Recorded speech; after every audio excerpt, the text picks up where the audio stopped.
Welcome to Everyone Loves Guitar, where we get to sit down and talk with interesting professional guitar players and related music industry experts.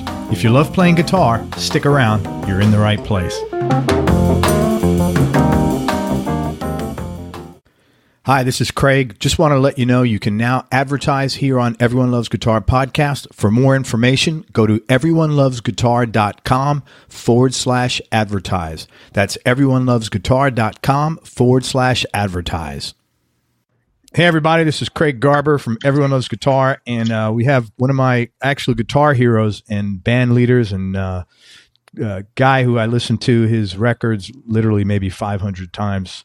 We're with Randy Jackson, the guitarist and founder of Zebra. In 1975, Randy, along with bassist Felix Hanneman and drummer Guy Gelso, formed Zebra down in New Orleans, actually, which is something I never knew. And after playing New Orleans for 2 years, they moved up to Long Island in New York in 77. And at the time, they dedicated themselves to playing that area's club and college scene, which there were tons of clubs there, mainly as a cover band, interestingly enough. They were talented enough, though, that Atlantic signed them to a 5-album deal right out of the gate in late 1982. So note, words you will never hear in 2018. They got signed to a 5-album deal right out of the gate. First album, Zebra, went gold. It was the fastest selling debut album in the history of Atlanta Records. They sold 75,000 copies in its first week and spent 8 months on the Billboard charts, peaking at number 29. And I'll tell you, everybody was listening to this record. Any party you went to, it was on all night long. During the next couple of years, Zebra opened for Aerosmith, Journey, ZZ Top, Loverboy, Cheap Trick, Sammy Hagar, and REO Speedwagon. And during this period of time, like I said, Zebra was literally the hottest hard rock band throughout the tri-state area in Long Island. They later had groups like Dream Theater, Queensryche, and Bryan Adams opening for them. The band produced 4 studio and 2 live albums with combined sales of over 2 million, and they had 2 songs in the top 15. In addition to working with Zebra, Randy performs lead vocals for the music of Led Zeppelin, the music of Pink Floyd, and the music of the Doors tribute bands, along with live acoustic shows across the country. He's got one of the best falsetto voices you'll ever hear. In 1989, Randy got a call from drummer Kenny Aronoff to join him and to tour playing guitar and keyboards with the original Jefferson Airplane, as of course, Gray Slick, Marty Ballin, Paul Kantner, Jorma, and Jack Cassidy on their U.S. reunion tour. And in 2010, Randy was inducted into the Louisiana Music Hall of Fame, and in 2012, Zebra was inducted into the Long Island Music Hall of Fame. Randy, thanks so much for your time. I really appreciate you coming on the show, man. Oh, thanks for having me, Craig. It's so funny. You hear me? Yeah, man, I hear you good. It's funny. I always had this expression, you can't connect the dots moving forward, So if I'm sitting there, maybe smoking a joint, listening to Zebra in college, right? We'll be on the phone interview in 40 years. It's so weird, stuff like that. You never know where you're going to end up. Right? Yeah, man, never. So I think, I kind of alluded to this. I think everybody up north sort of just assumed you guys were from Long Island. Like none of us knew you were originally from Louisiana. And I was curious, what prompted you guys to leave New Orleans and come up to the island in particular? Well, we started off in New Orleans in 1975, and we had been playing down there for 2 years, and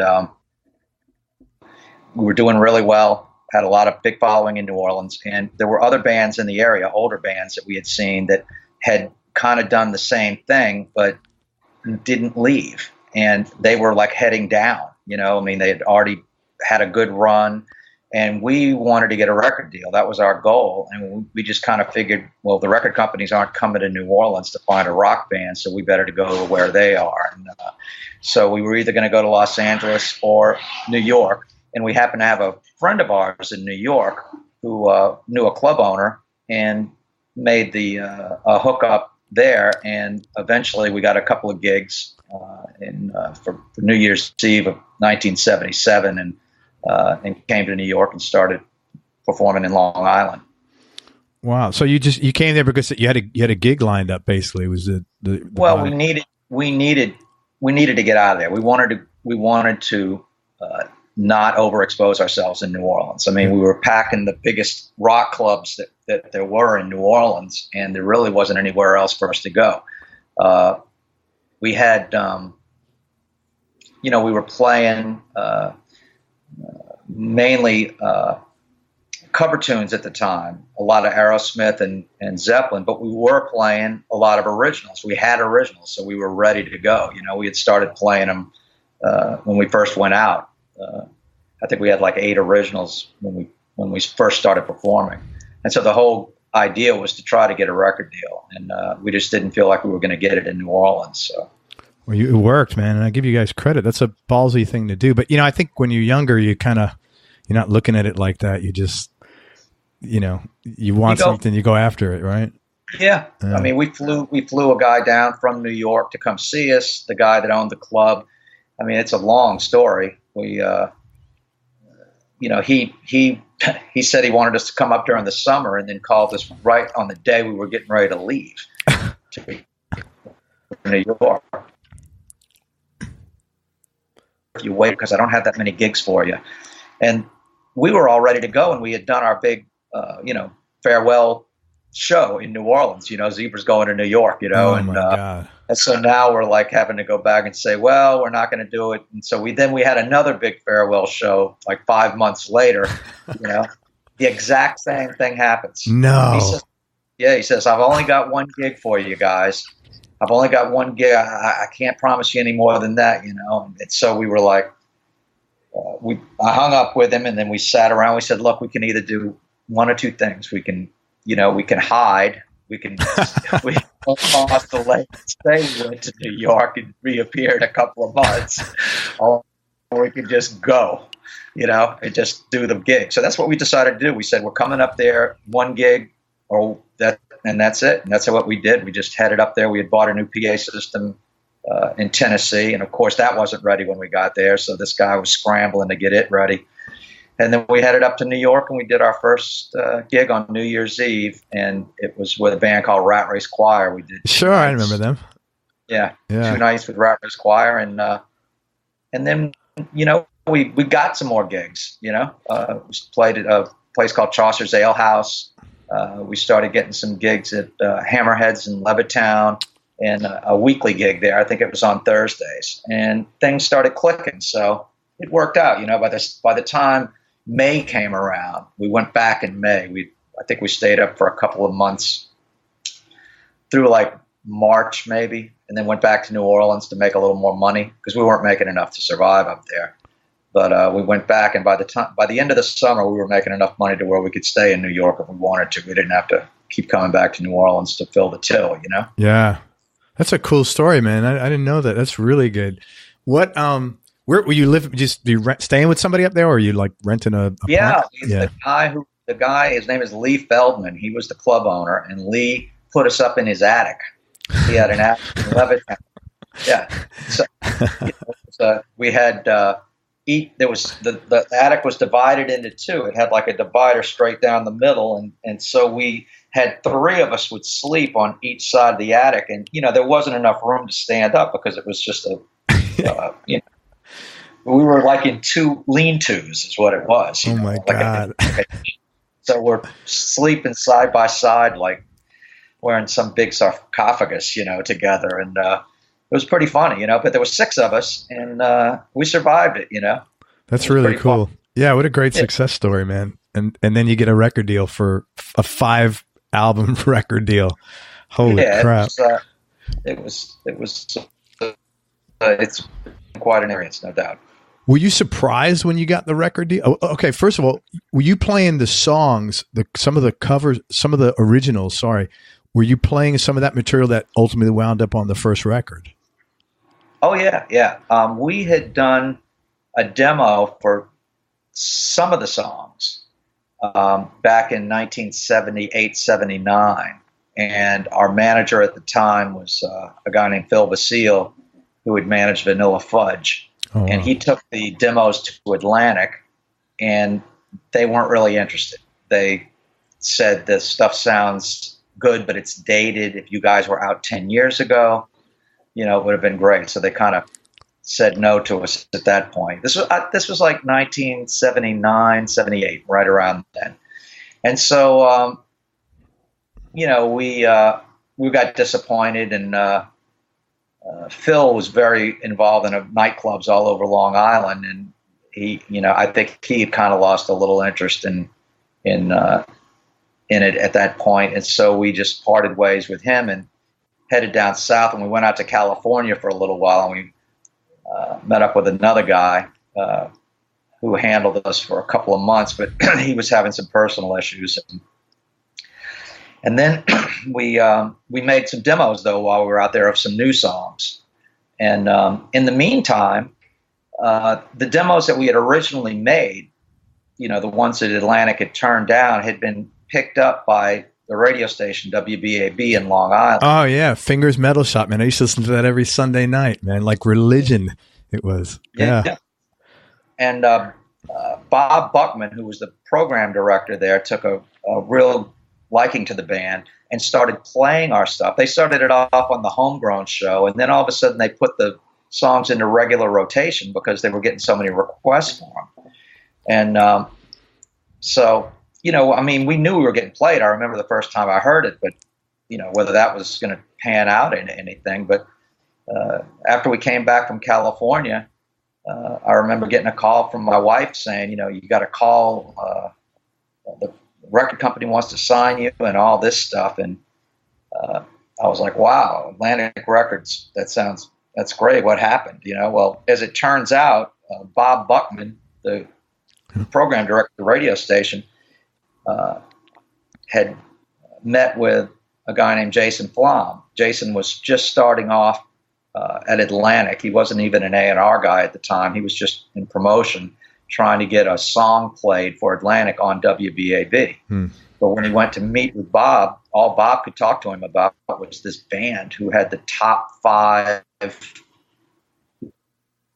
requested songs at the station. And so Jason was saying, well, that's great, top 5 local. He says, no. He says top 5, and then Led Zeppelin In Through the Outdoor, and then all these Back in Black. Because that's where it was. Nobody could buy the stuff, so they had to request it at the station. So we had an advantage there. But so that scarcity really helped you in a sense, tremendously, big time. So then Jason Flom goes back to Atlantic Records, and there's a new president there now, a guy named Doug Morris. Wasn't the same guy as was there when we when we had first approached him. And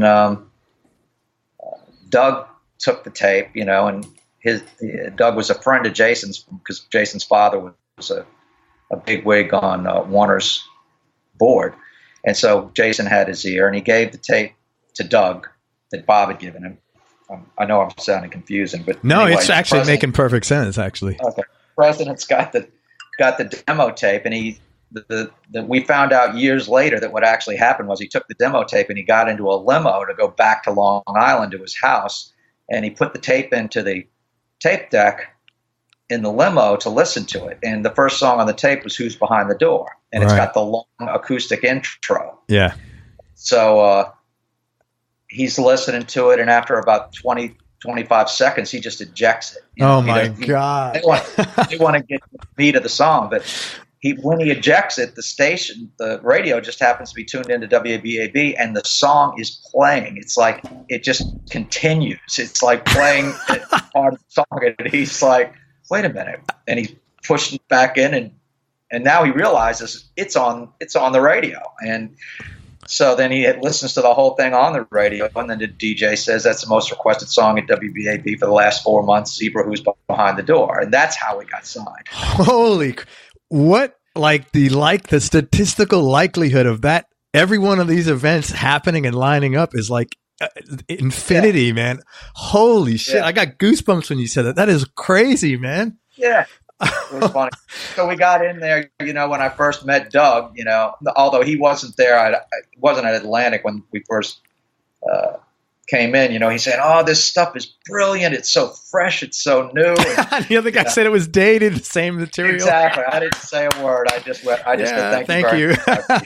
It's funny though. He said it was dated because it really was very fresh and very new. And that was part of the appeal, and you guys did a great job on all the instruments. You had the synths going, but it wasn't like the cheesy synths that was, had been around in that period. It was like really progressive rock. It was great, man.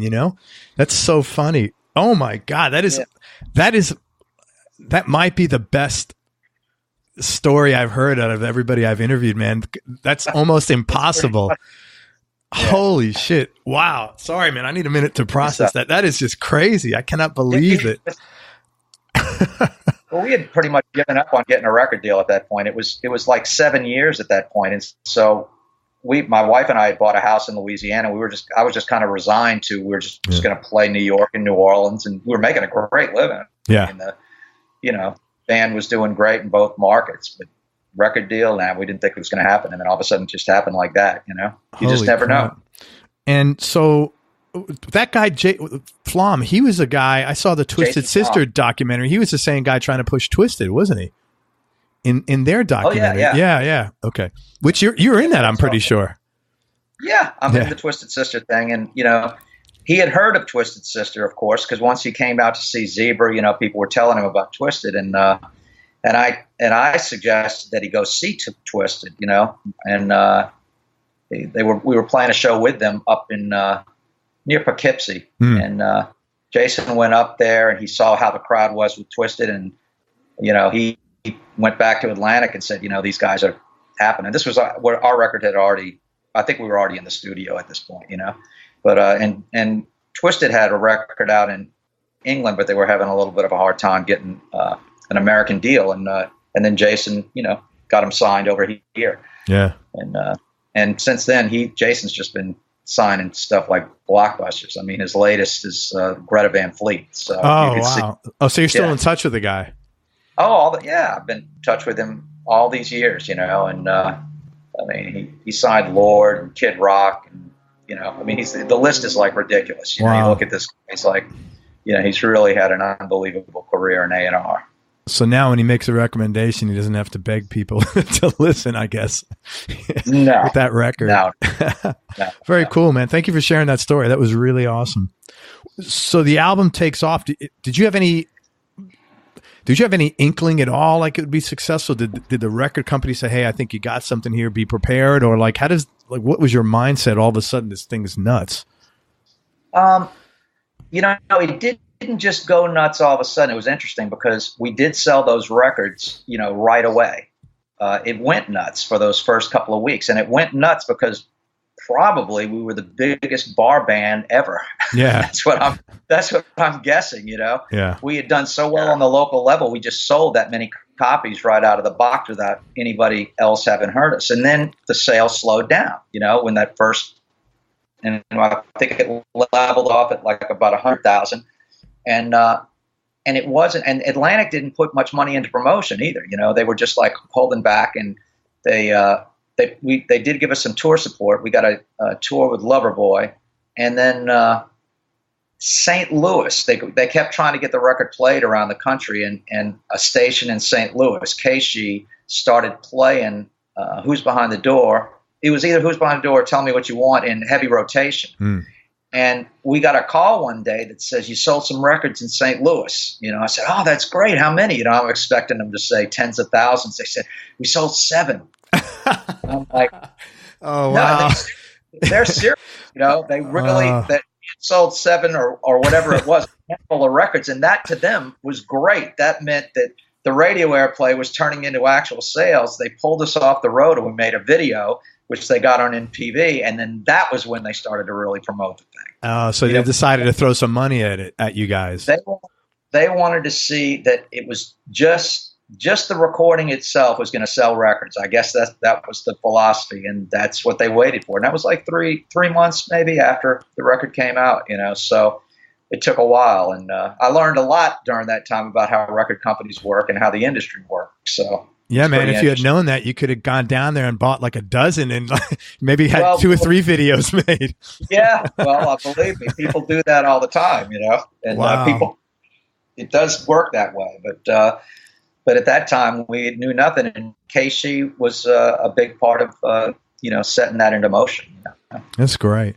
Did you guys have to make, or let's just talk about from yourself. Here you'd been 7 years busting your butt at this thing.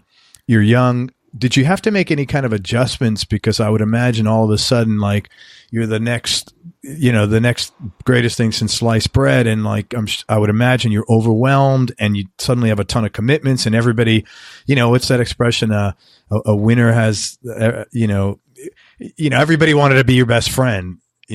Was there any adjustments that you had to make?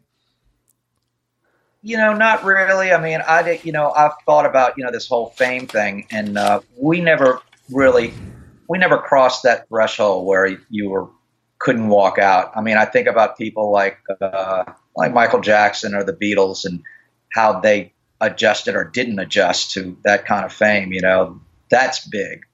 With us, it was pretty easy because, we had 7 years to get used to what we already had on this local level. And then once we were out on the road, it wasn't too much different. The only difference with the road was that the road was actually more boring. I mean, the shows were great, playing in 20,000 people, which is good, but you're just going from town to town. I think the thing that it taught me was that we were really going to have to get down to work. It wasn't going to be as fun. We weren't going to be partying as much as we were for the past 7 years. I mean, here we were playing like 5 nights a week, but you finish work and then you go party for the day and sleep a couple hours, get up and do it again. Right. With the record deal, we really needed to write. They were expecting another record, so it wasn't all the time for the partying and stuff, and so that had to stop. And that's what we did. But other than that, it was, I think that was the biggest adjustment for us, was just a bit of a lifestyle change. So, yeah, that's the number one thing everybody says, that being on the road is like, you think it's really glamorous, but man, it is for 90 minutes. And then you got 22 and a half hours of, twiddling your thumbs or getting on a bus or, whatever. And it's just ridiculous to occupy your time. Yeah, and I didn't like the bus. Of course, we didn't have like a super luxurious buses, but we had some good times on them. But it was better for us to get out. I think by the third record, we were driving cars. There's only 3 of us, and let's just get out of here. Get to the next town. I think it was less expensive too. So, right. I still prefer that. Yeah. Been waiting for everybody, you got to wait on the bus for everybody to be ready, whoever it is, and it's just a lot, Yeah. Out of here, get to work. Hey, I want to ask you just a couple of questions about 2 of my favorite songs, which is Not Surprised, Take Your Fingers from My Hair, and Who's Behind the Door. What was Who's Behind the Door about? Like, is there a backstory to that, or? Yeah. My biggest influence for that song was the movie 2001: A Space Odyssey, and to this day, for me, that's like untouched as far as movies go about extraterrestrials and how we're here, or if there's anybody else out there. And I think that the reason for it is that you never see, who the extraterrestrials are. Have you seen the movie? Ages ago. So I'm tracking very faintly. I mean, quite a while ago. It's a long, long movie. And the reason it was so long was because the special effects were just so off the charts that they were really trying to show them as much as they were the plot to the movie. And it does drag on, but there's 2 storylines in it. And one of them is the story with Hal, the computer, and then the other storyline is, of course, the monolith and where are they going and where is it taking them? And so I always felt like that really sparked the mystery in me to write Who's Behind the Door. And it just, made me think about how little we really know. Yeah. As far as, religion, science, and all of it thrown in. And I think the guys that made the film, they understood that, and that was what they were trying to convey. And it definitely had a big effect on me, And I remember, that evidently the lyrics had, gotten to some people at NASA too, because they used it on the song on a space shuttle launch. So did they really? Oh yeah. Yeah, that must have been great. Got it. Somebody got it. Yeah. And that was a big thrill. That's really, you know what? I never knew that. So I was always thinking, probably like every other person, who's behind the door, like, the door in the door here in your room. But you meant like a big door of space and like, global life. I'm talking about like God. I'm talking about who's behind that door. You know? And it's funny because we tried to get zebra.com as our, website, and it had been taken by a barcode company. And this is going way back. So I said, okay, well, what besides Zebra could we use that people would know? And I said, thedoor.com, well, it was so long ago, that nobody had taken thedoor.com. That's great. And since then, I've been approached by at least 10 or 15, religious groups trying to get that name because they were for the same reason.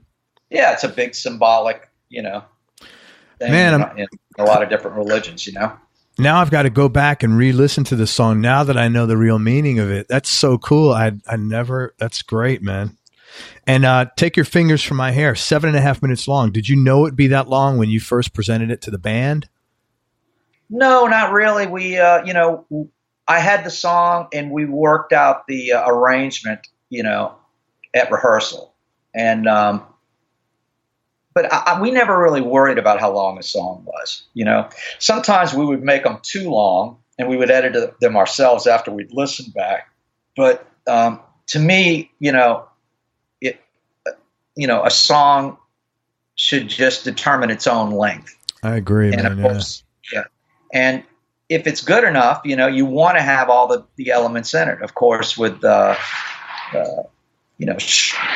radio and record companies, they want the song to be shorter so they can be played. So a lot of times you get shortened versions of songs that don't really live up to the entire song. But Take Your Fingers From My Hair works at 7 minutes. It's got.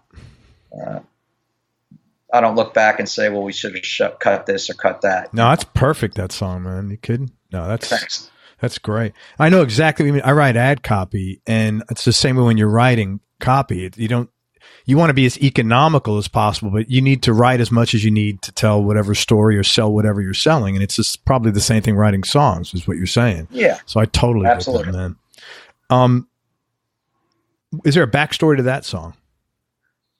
A lot of people say, oh, you must have had a tough time, tough relationship, but it really wasn't that. I would just look at other friends of mine mainly and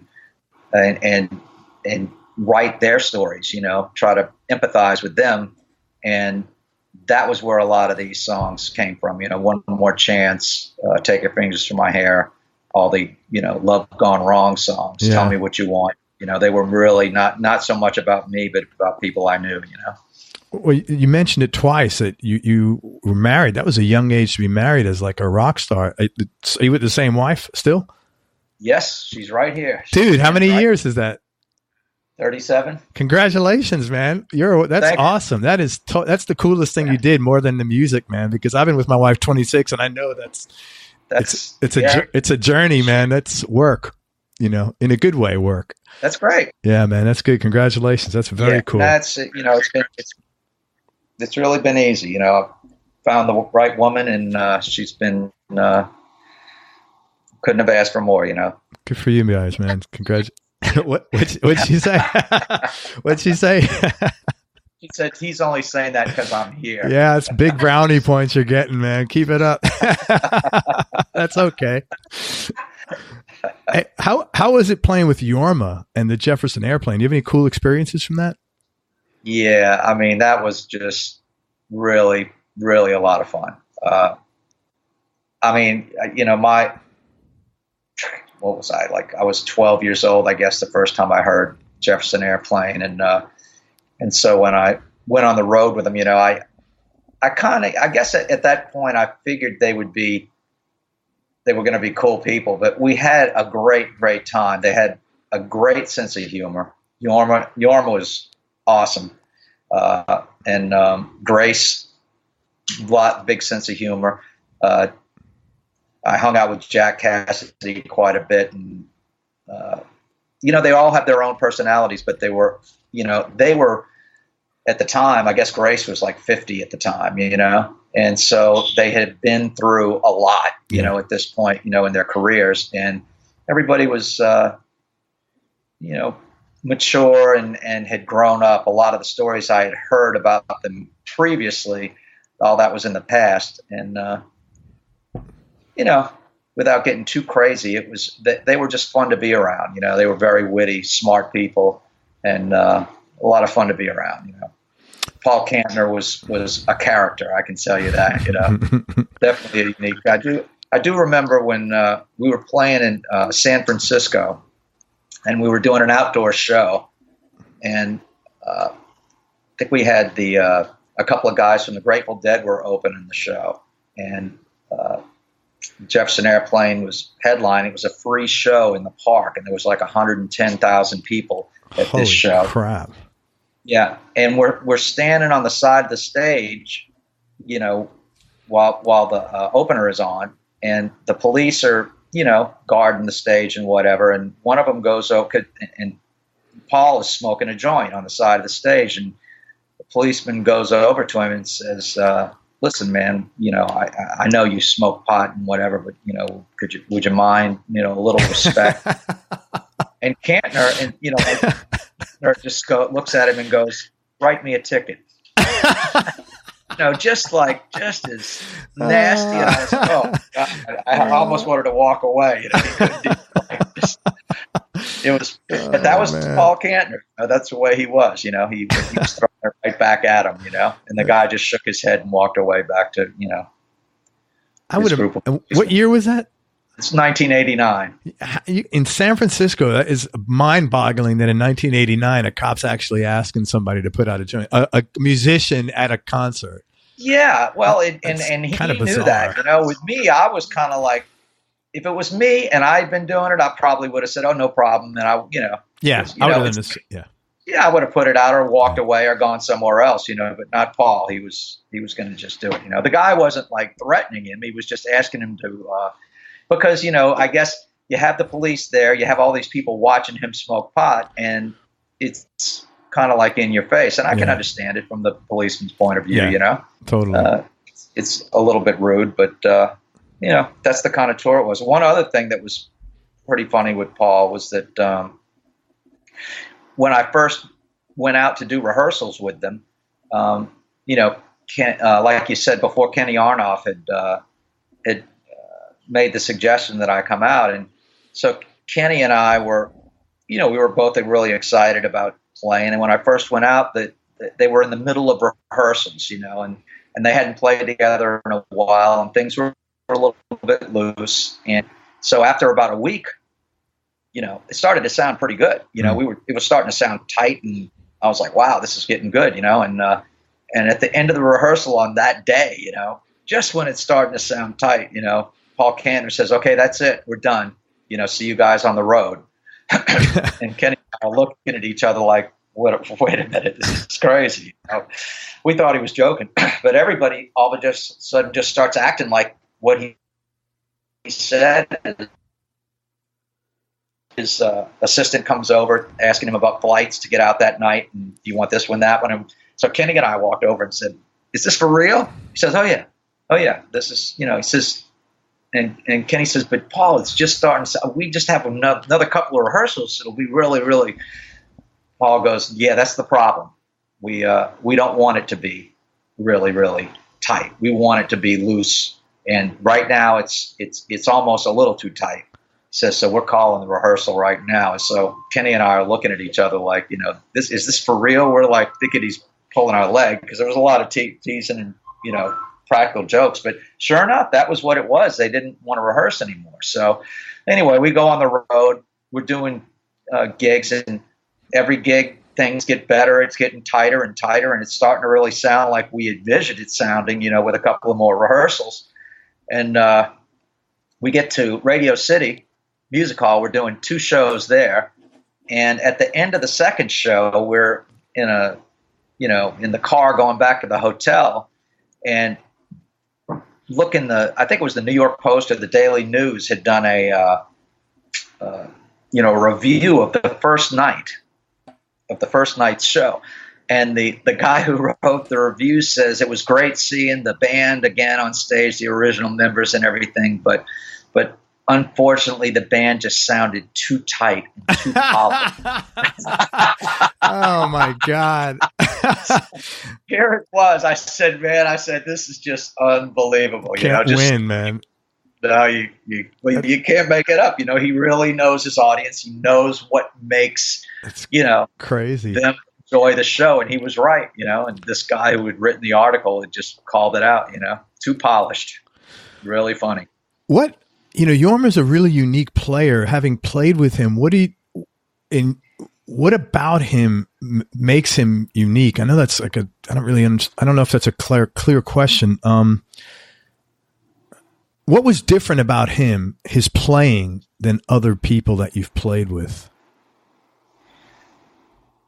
You know what? I can't really say what it was about his playing that was different, because, his electric playing during the Airplane, the early years, was so completely removed from Hot Tuna that I don't think that you can see. I don't see a bridge there. For me personally, to where you make that change. It's such a big distance that it's almost as if two different people had, approached an instrument and approached it in their own way. But what I can tell you is that Jorma, really, really smart guy and really open to, new ideas, and wasn't closed-minded, and kind of, I would have to say, always looking to enjoy whatever experience was presented to him. And from that, I think, comes a completely different kind of creativity, towards each individual instrument. He didn't look at a guitar as a guitar. It was, an acoustic guitar, or it was an electric guitar using this sound, as opposed to, a sound, and his playing would mirror that, and he wanted to get the most out of the acoustic. And I think, he went to different influences to find those when he was doing Hot Tuna and stuff. And I mean, I know that sounds vague, but no, you can't. I don't. It's not. When I asked the question, I knew it really wasn't answerable. So you answered it like the best way you can. I think. I really look at it as like an intelligence thing and an open-mindedness thing. And I really found him to be. That was the way he was. He had a great sense of humor. Has a great sense of humor, and just a great player. When you play, one of the things you just said that I think is a skill set about him, you said that he really likes to enjoy himself while he's playing. Are you able to do that, or do you like focus on the you do? That's great. Yeah, I mean, a lot of times I have a hard time keeping my eyes open when I play, because I tend to play better when my eyes are shut, because I'm more focused, but I know that I'm performing, so I have to almost force myself to open my eyes and engage the audience, because I'm so into that, especially when I'm doing like an acoustic, thing. I enjoy it. It's kind of like therapy, That's great. What's that?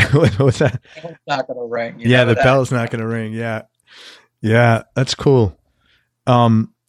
It's interesting because when you see, I'll tell you afterwards who it was, but I saw a concert 2 weeks ago, and man, it was so disappointing because it was a few different bands, and one of the guys who I really loved his playing, he just was not even there, man. It was just like, he did the opposite. He didn't close his eyes, he didn't open his eyes. He was just like I know you've played the songs 1,000 times, I totally get it, but man, you gotta, you can't sound like, you can't have that attitude like, oh, I've just done this 1,000 times. It was. You could have been having a bad day, and I've had bad days. I've had bad days where I didn't want to be up there, and that no amount of music was going to change that. Or where I have been, you have a personal issue or something's going on that you can't shake before you go on stage. So, but I'd say for me, that's a 0.0001% of the time.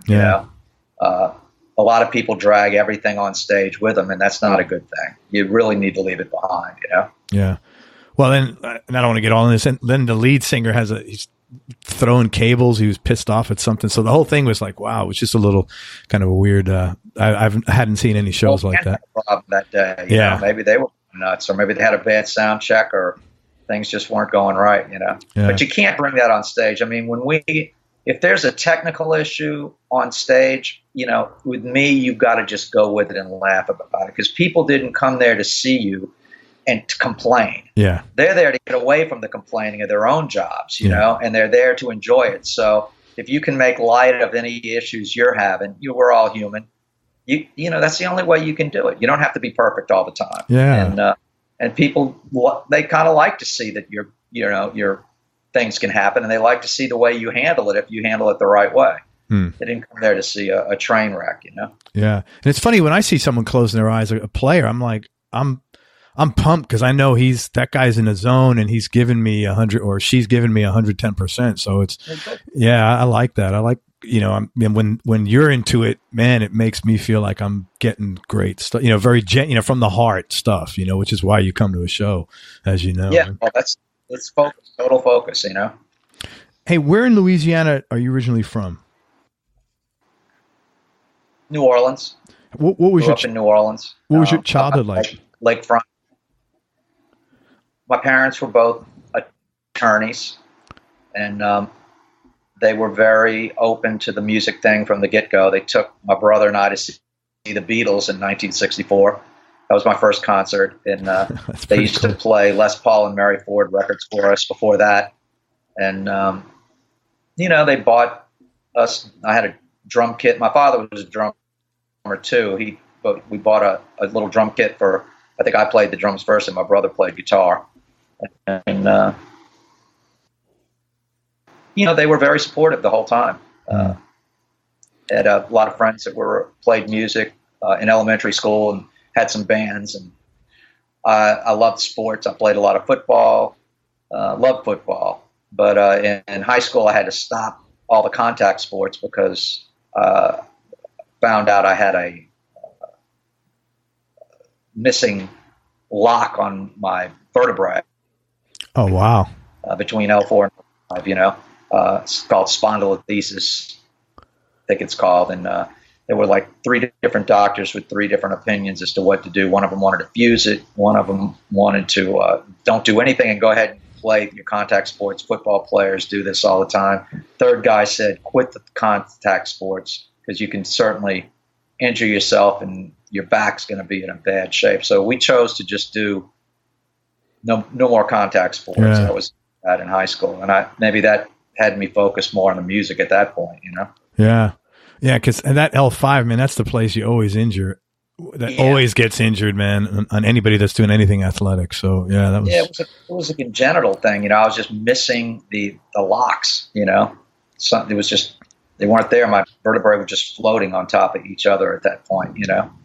So, but I had a little bit of problem with it about 20 years later because I was lifting too much stuff, but in general, it's been okay. That's great. Good, man. It's interesting. That's another, you know, one of the, again, having interviewed so many people, that one of the very prevalent characteristics of the most successful and the most talented players is they had tremendous support from parents. It's it really very, even if the home life wasn't good and the parents, you know, had issues, they had support for their music for the parents. Which is really cool. And I think that's really cool that both your folks were attorneys and they were both real supportive of that, because you don't always have stuff like that, as you know.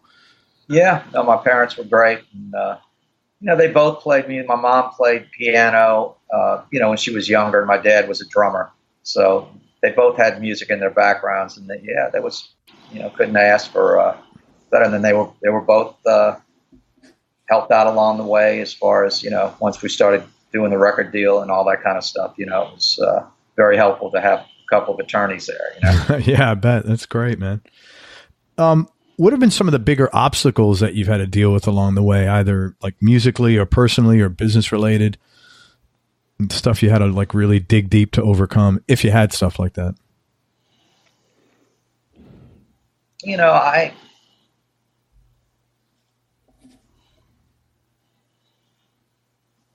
I think the biggest hiccup for me was the China Rain record when I did the solo record for Atlantic. Atlantic had come back to me after they had released Zebra. They came back a couple of years later. Same two guys, Jason Flom and Doug Morris, and wanted me to do a solo record. And they didn't want it to be another Zebra record. And so I said, okay, I'll give this a shot. We'll see what happens. So I spent just about 2 years making this record. I went out and wrote with a lot of different people. It wasn't going to be a Zebra record. It was going to be, more of an 80s style music record, and I was going to put another band together, which I did. And Atlantic spent a lot of money to do this. And the record sounded great. Songs were awesome. I'd probably written like 30 or 40 songs with other people, for the record, which we ended up with 10. And then right before the release date, I get a call from Jason Flom, and he says they've decided they're not going to release the record. And it took me a while to figure out what the deal was. But, it really had to do with money. I mean, that was while I was making that record was when Nirvana had come out. And Atlantic was one of the last record labels to get on the grunge train, and they had kind of fallen behind. And so my record being new from a quote unquote, untested, that was going. They dropped a couple of other bands in the process too. They kept bands like Skid Row and that were still on the label that were doing well, but that period was kind of over at that point when the grunge thing came out. So it couched me for a while.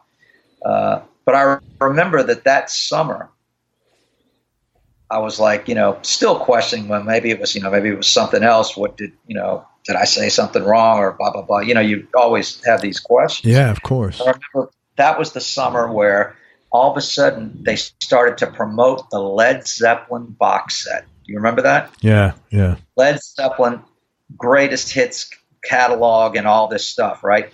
Late night TV, you couldn't turn the station without seeing one of these ads. And it was unique because Led Zeppelin had refused to do any sort of greatest hits package for Atlantic up until that time. So Atlantic must have went to them and made an incredible deal, for them to have released that. And it was at that time because they were in the red for 2 quarters. Atlantic had been in the red for 2 quarters while, right leading up to them not releasing my record. So I could see that they were having financial issues, and for Led Zeppelin to have done that, they must have really needed to do, That was the one with How the West Was Won, that one? No, this is before that. Yeah, I don't remember that one. Yeah, it was the first time that Led Zeppelin had released any sort of greatest hits package. And it was the big box. Remember the big box? It was like the size of an album, and they had the 4 CDs in it. And oh, yeah. Okay. Yes. That was the first time they had ever repackaged any Led Zeppelin stuff officially, That was 1989, 1990, And so was it weird that they approached you to do a side project when you have this successful band? Or is that? Well, it was weird. It was only weird that they didn't want to do it with the band again. I thought we could still do another Zebra record, but they just didn't want to do it for some reason. It was, and so I went in and I did that, and it was a little odd, yeah. But the whole thing's been a little odd. But the big bump for me was that I had spent 2 years of my life doing this, and now I've got nothing. Yeah. And what am I going to do from here? And it kind of put me on a couch for about 2 weeks, just laying there thinking what to do. And I finally got up and I put together a solo show, which I called the MIDI show. So I had a Macintosh computer, and I sequenced a bunch of, the Zebra stuff and some of my solo stuff and some covers, some Zeppelin and Pink Floyd and Moody Blues, and put a show together. It took me a year to do it, but it was all I had the lights programmed, I had the mixing programmed, and it was going to be a completely automated show that I ran with my feet as I went. And it was really impressive, but it was great therapy for me. Yeah. So that's what I did for the following year, and that led to some other things. That led to me doing some work for a company that was doing an interactive musical instrument called E, and they hired me, and we did that for about 3 or 4 years, and I learned a lot. And that I like getting back to the original question. That was probably the biggest bump, but out of it came a lot of knowledge, and it was good. Were the guy, and you don't have to answer this because I'm not asking you to make you uncomfortable. Were the guys was Felix and Guy, were they like weird about it when which would have been normal? Yeah, they didn't. Yeah, I know Felix didn't like it at all, and when I told him that they didn't want it to be a Zebra record, I think he kind of half believed me for some reason. But I definitely put the question to Atlantic about that. But Felix and I had a conversation, years earlier, even before Zebra, when Felix and I were in a band, his band, called Shepherd's Bush before Zebra, and it was all originals that he had written, And we always remembered a story of a guy in New Orleans, older band, and this one guy in the band was offered a gig to be a solo artist and go to Vegas and become like the next Engelbert Humperdinck, back in the 60s. Yeah. And he refused to leave his band to do it.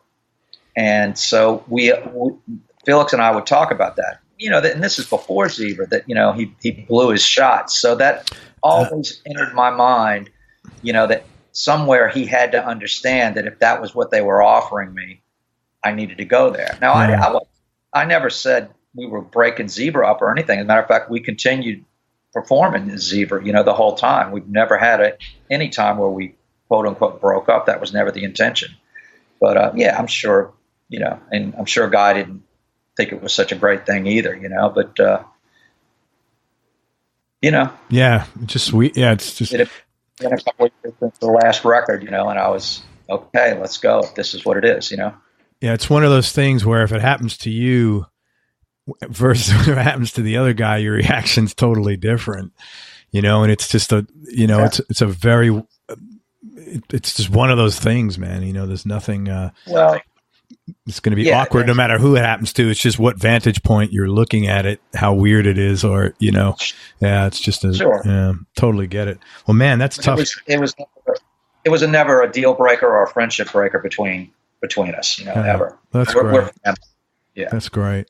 What, if you could, is there any advice you would have liked to receive? Like if you could have given yourself advice, the young Randy Jackson advice, what would have helped you, assuming you'd have been open to it? I think maybe, to write more songs,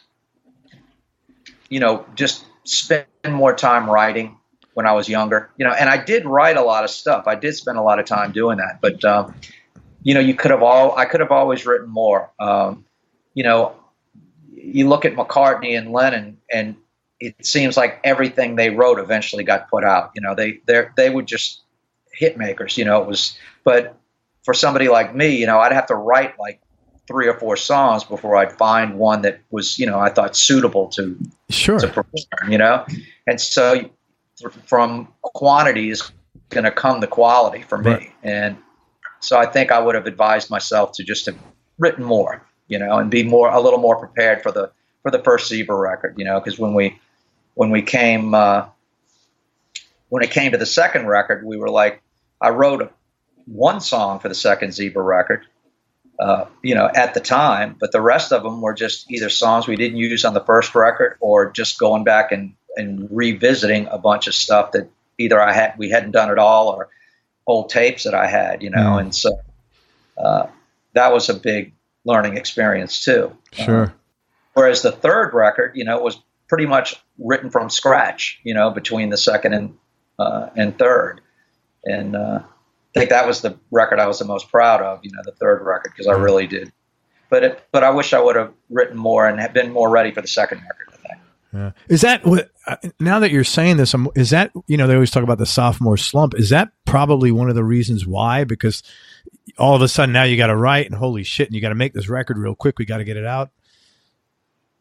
Well, it could be, and in our case, we were playing gigs all the time, and we were writing songs, but it was like, maybe 2, 3 songs, 4 songs a year. We were adding, original songs to the set list, and, that's not enough. You got to really, at that point. So when you get that first record deal, you can't all of a sudden just say, okay, we're going to, you should have too many songs. That should be the problem, Yeah, and we probably just didn't have enough good stuff, I mean, not that I don't, that I dislike the second record, and some people say it's their favorite record, but I think, as a record, it's not an album of songs that are, that sound like they should be on the same record. I mean, you can listen to it, and it like goes to so many different places.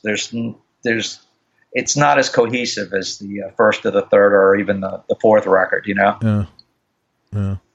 Yep. Musically, in my mind, I never thought of that when you just said, McCartney. Has anybody ever looked like how many songs they wrote? Because maybe their ratios are no different than anybody else's, or are they? There's so many books, written, and there's so much that I just don't know. Pretty much it sounds to me like everything they've done was recorded. Not when I say everything, I mean, not every single little thing, but you can really kind of tell in like Abbey Road, for instance, right? You've got that whole medley on the backside of Abbey Road, and a lot of those songs are like 30 seconds, a minute, like Her Majesty or something. Pieces.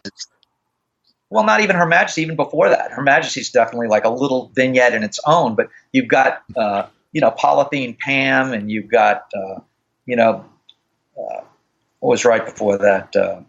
Me, Mr. Mustard. They're just short little things that just connect to each other, and they're not whole songs. Right. And would they have worked as whole songs? Probably not, but they were just pieces of stuff. So, it seems like they would just, and they're great in their own right. It's not like they're junk. The thing with the was that you can go back and listen, and there's a very, very few songs that I listen to and go, oh God, why did they ever do this? They went off, but man, the stuff, it just holds up even till today. It's just like unbelievable. It was just the quality of everything that they did, Sure. And how could you write? I mean, the thing is that if I had to write all those records, and come up with that, I know how many songs I would have to write to come up with that quality for that many records. Right. And there's not enough time in your lifetime to do something. but for me, so that's what I'm saying. Yeah. This is just prolific, incredible songwriting. But you do realize your benchmark here is like the 2 greatest songwriters in the history of ever music. Like if you pick something between that and 80% of that's probably like, right where you're at, which is the norm for like good songwriters like you. Yeah. But it just, it still boggles my mind. Yeah. No matter how great you say they are, no matter how good, this, that, and the other, to me, it's like it's unbelievable. Yeah. It's really unbelievable. And I appreciate it as a songwriter, and I think a lot of people just, they say, oh yeah, they were the great songwriters and stuff. But when you've done it and you've been in the trenches writing songs and you know what it takes to, to connect parts and make them work together, then your appreciation for what they did in that short time is just, it just grows exponentially. You're just like amazed. Yeah. Yeah. I've never looked at them that way. And this is the first time I've heard that. And you're right. It is incredible. It is pretty incredible. I mean, it's almost impossible, actually. Wow. Yeah. It's bizarre. Hey, let's talk about gear for a minute. You had like tons of different guitars. And so like what were your top 3 guitars back then, and like what are your top 3 now that you're playing? Talking about electrics, or no, you can talk about acoustics, whatever you want. I mean, I play the acoustic a lot. I mean, what I'm playing right now is a Michael Kelly 12-string acoustic. It's a prototype, but he's really, right down really here, sounds man. great. He's right down here, Michael Kelly. He's in Is St. Pete. Yeah, I'm in Tampa. I interviewed. I forgot his name. Shit. Why am I having a brain fart here? Michael Kelly's the name of his kids. That's how he came up with the name of the company. That's right. That's right. He's a really cool guy. I can't believe it. Anyway, I'm having a senior moment, but yeah, they're right down here. So he made you a 12-string model. It's a 12-string cutaway, and it's the Michael Kelly acoustic guitars, they don't have a hole over the strings. The holes are all like on the side of the guitar and in different places. So you don't have as much problem with the feedback or having to put one of those stops in it. And the thing just stays in tune great. And I've gotten so many compliments since I started playing it about the tone of the guitar. People have really loved it. So that's cool, man. That's been a good one. I still have my BC Riches, from back in the day. The one that I loved the most was the Mockingbird Supreme, and it got stolen, and never did replace that. But I just recently acquired a Bunker guitar. Have you ever heard of a Bunker? No, where are they out of? Well, Dave Bunker is the guy who made the guitar, and it was back in the 60s, actually. Oh, wow. And so when you look at it, you think it looks like a BC Rich. And BC Rich's factory was actually just a couple of miles away from where he was. You know how the wood, he'd have the 3 different types of wood, colors and stuff together for the BC Rich. Well, this was his guitar, the Bunker guitar. He was doing this before then. Wow. And how'd you get turned on to this? How'd you find out about this? Well, he did some things over the years. He had a thing called the touch guitar, and I had heard about that, and it's a guitar. You play a bass and a lead with your right hand, bass with your left hand, 2 necks, kind of a tapping guitar, but it's not tapping. It's a whole different technique. And he invented that. He's got the patent on that, but you should check him out, Dave Bunker. He's a real interesting character, and he made these great Bunker guitars back then, and I acquired one of them recently and got it all fixed up. And tell me about your Les Paul with the 1 pickup missing, man. What was the deal with that? You had this like beautiful Black Beauty, but the top pickup was gone. That happened during the second Zebra record. We were trying different pickups in the guitar to get a different tone on the guitar. So we were taking pickups out, just slapping them in, and whether it was the treble pickup or the rhythm pickup. And at the end of the day, the treble pickup that we put in sounded great. We hadn't put back in the rhythm pickup, and I just left it out, just from laziness. That's all it was, So I think it still doesn't even have the rhythm pickup. I still have the guitar. You still have the guitar? Yeah, that's cool. Yeah, it's a great sounding guitar, but it's a little too heavy. Oh, those old Les Pauls are ridiculous, man. Really heavy, yeah, like boat anchors. But it was a great guitar. That's wild. I was always curious, like what was going on there. Anybody that influenced your playing that people would be surprised to hear?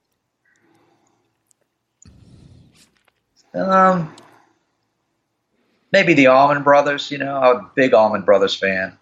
I don't know if they'd be that surprised, but it's certainly a different genre. Dickie or Dwayne? Both. Or both, yeah. Both, yeah.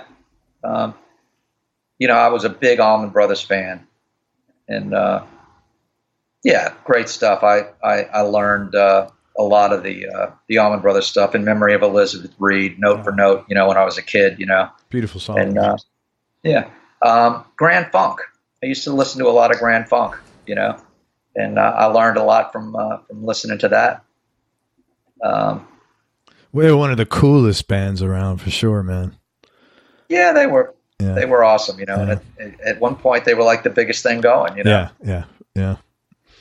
I'd say, and of course I mentioned Les Paul earlier. That was a big influence on me, Were you a jazz guy when you were younger? No, it was more about the feel, for me. It wasn't about the playing. That was like the first record I ever had when I was a kid, before the Beatles. My parents had it, actually. They didn't buy it from me, but I was just drawn to it. My brother and I would just want that record on, and we would run around the house to that music, Hold That Tiger, How High the Moon, and stuff, and it just got the juices going. So I think that was my first experience with music, really turning your emotions, changing them and, getting you to this, ecstatic state, other than cartoons at the time. Yeah. Which some of those old cartoons had great, like those old Bugs Bunny. I tell my kids that and they're like, Dad, come on. They don't realize the sound, the soundtracks, and like Bugs Bunny was like phenomenal stuff. You tell that to people, they laugh at you, but it was the theme song to the Jetsons was a great, you listen to the orchestration and it's just, it's great stuff, Right, yeah. But when it came to like, a band or, just musicians, the first one was really Les Paul, so. Very cool, man. Desert Island Discs. Tough question. 3 Desert Island discs. Top 3, no order, and just for today, like tomorrow you could change them. So like, what's your knee-jerk reaction? Led Zeppelin 4, Meet the Beatles, and Dark Side of the Moon. That's my number 1, man. You know what? Did you ever see that documentary? It's about the making of Dark Side of the Moon. No.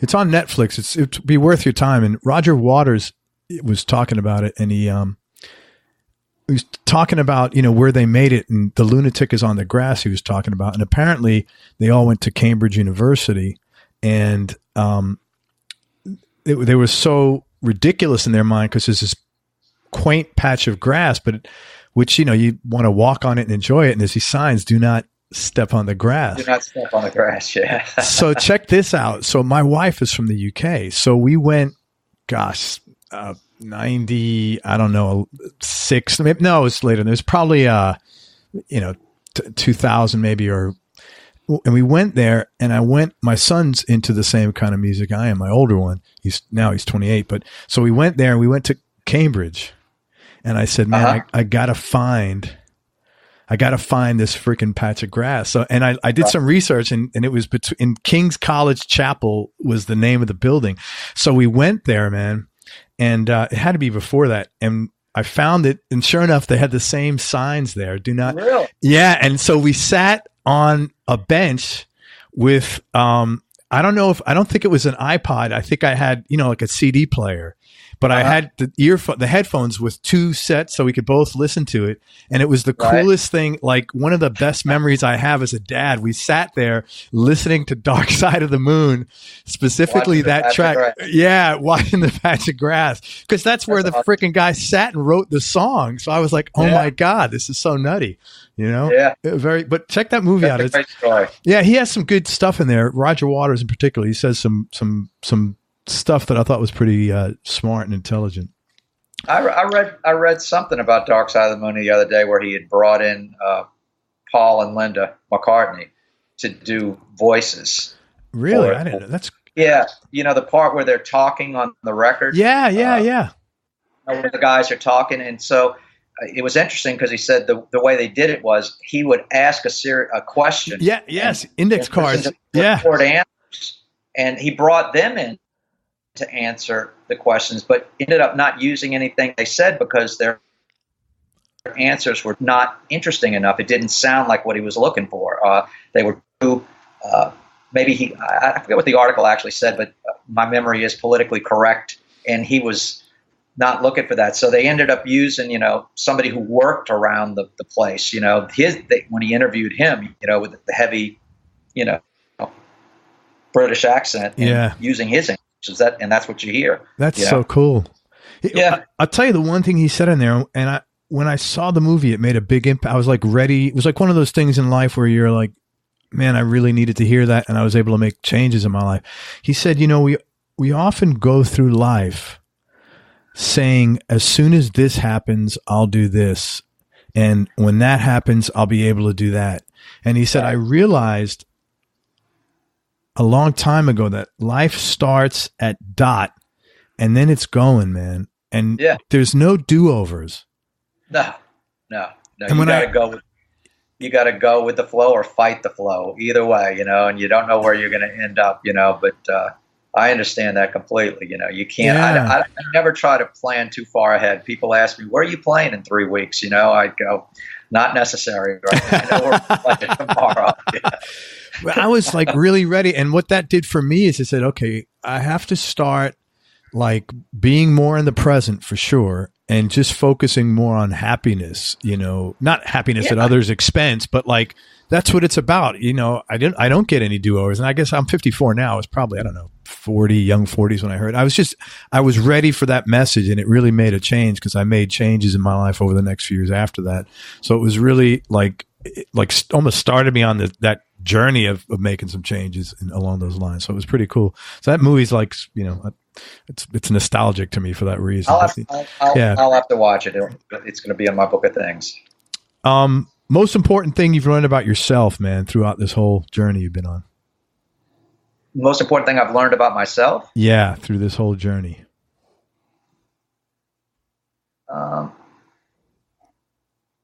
think I like people. I've learned that I really, and that I enjoy engaging people, how can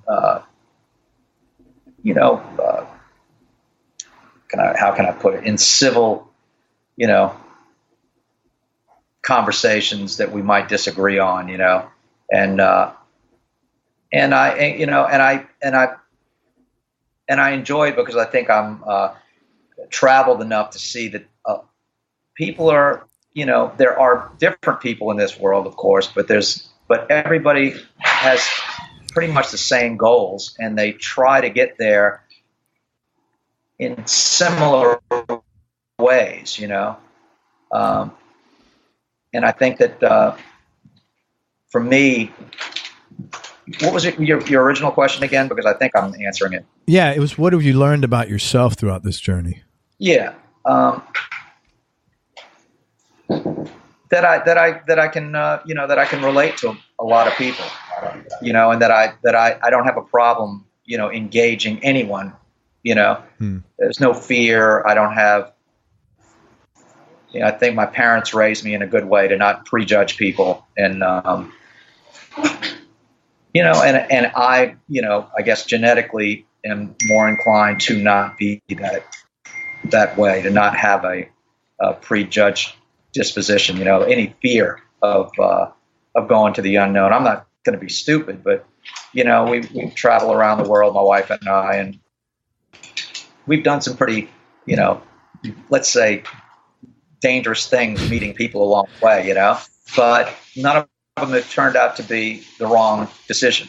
And maybe that was just blind luck, but it's been interesting, and I think that a lot of people could learn a lot by just going out and exploring a little more. If you haven't been out of the country before, go, and if you do go, don't just go to the places where they're telling you, don't be scared. Don't look at Yelp and then follow only the Yelp reviews.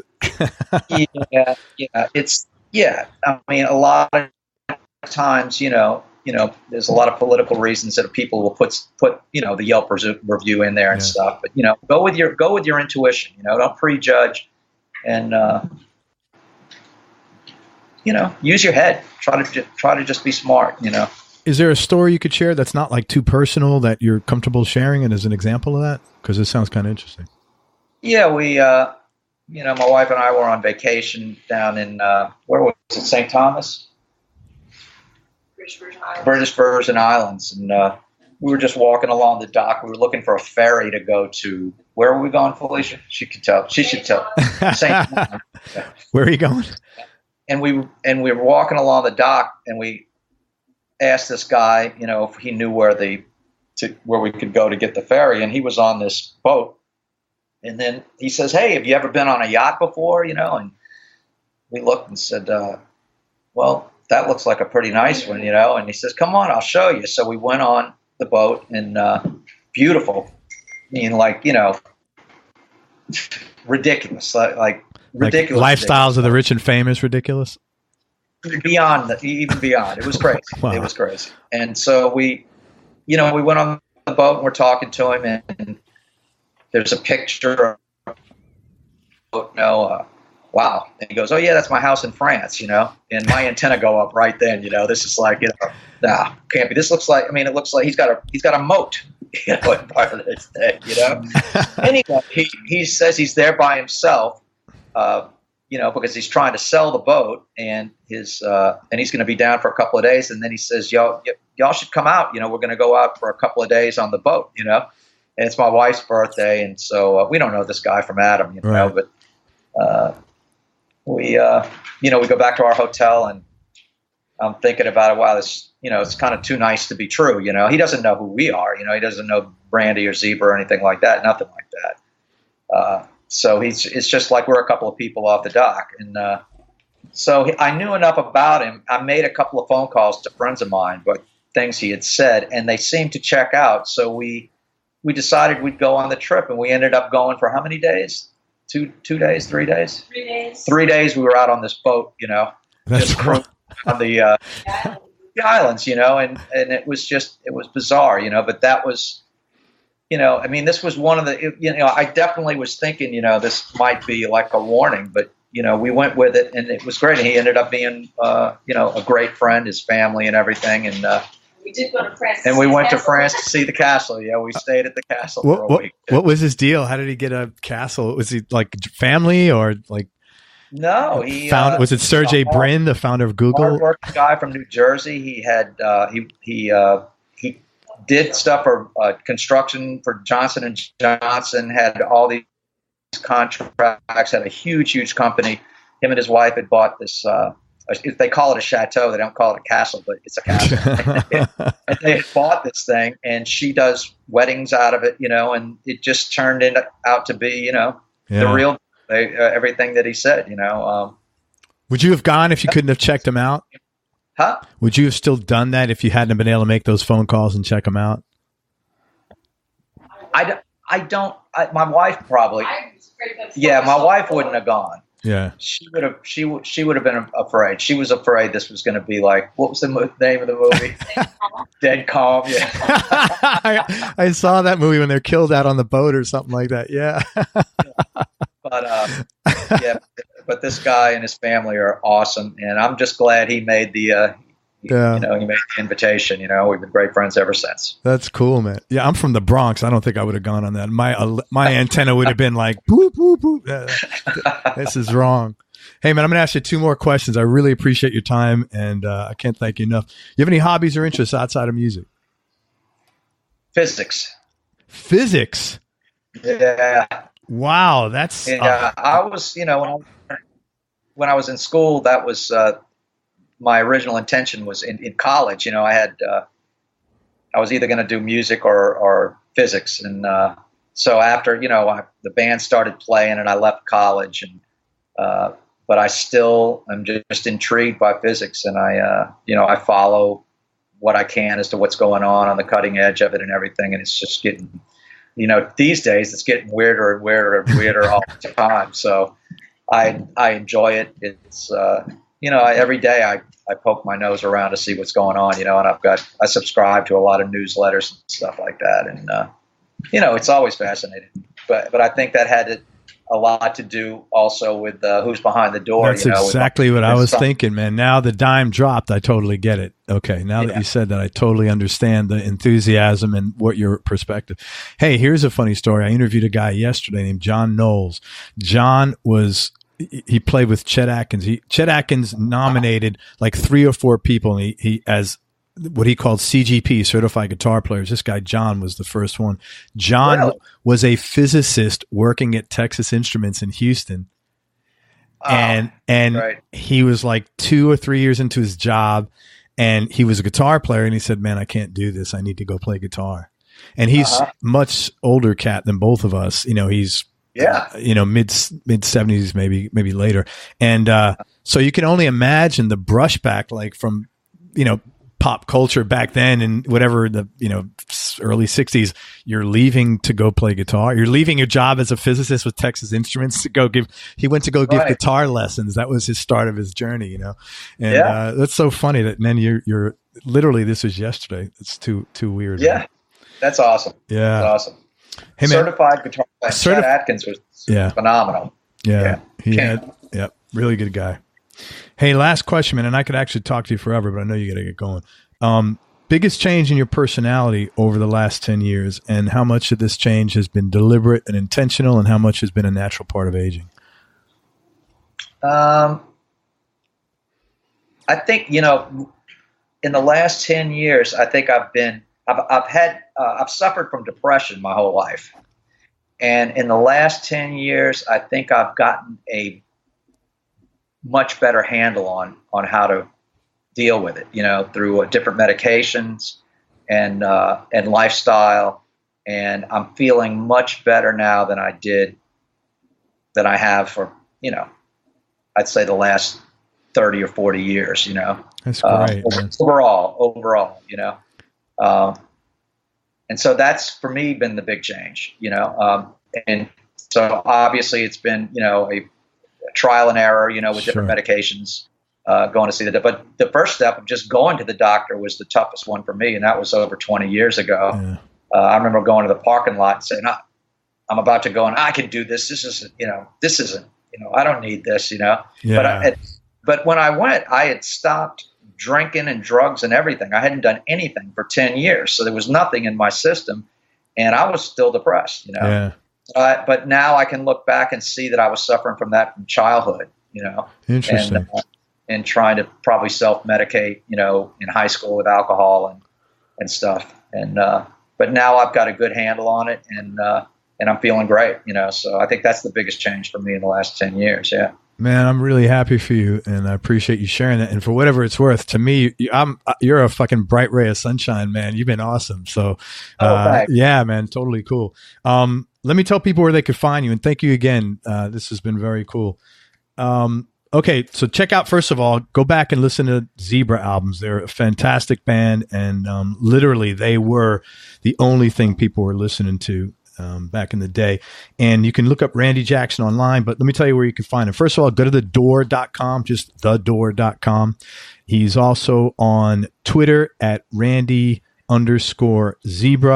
He's on Instagram at Randy Jackson 22. He's on Facebook. They have 3 accounts because they're 3 times cooler than most people. It's Randy Jackson Zebra, Zebra Rock Band, and Randy Jackson of Zebra on Facebook. Again, I'll give you those again. It's on Facebook, Randy Jackson Zebra, and you can probably go on your Facebook account and find all your other social media accounts if you go to About, I would imagine. Yeah, there's ways to get there. Yeah, if you type in Randy Jackson Zebra in a search on Facebook, you'll probably come up with all of them, you know. Awesome. Man, thank you very much. And I know you're touring now too. Zebra's out touring, playing shows.